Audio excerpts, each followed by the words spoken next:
Қайырлы күн достар. Бүгін міне цехтың үстін жауып жатырмыз.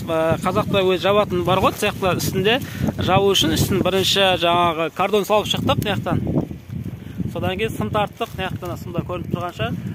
Одан кейін өзі қамыс, кәдімгі қазақтың қамысы, бау қамыс салдық. Қазақшалап жауып отырық қой. Ана жақта міне қамыстар әлді талайын саламыз. Үстіне содан кейін кәдімгі пресс салондай пресс шөптер саламыз. Сол осы үйдің үстін жауып жатырмыз, цехтың үстін. Құдай қаласы қазір. Жаңа айтқандай, жаңа қамыс салып болды. Қамыстан кейін енді үстіне сабан салып, сабан салды.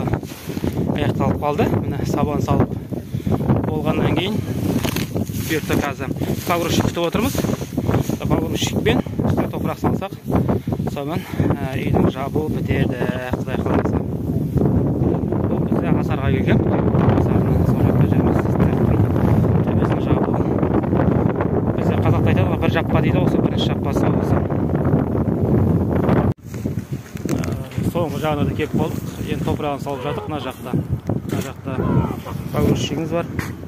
Мына жақта топырағын салып отыр. Осымен бірінші жаппамыз бітеді мына жақта. Аяқта погрузчик жүр.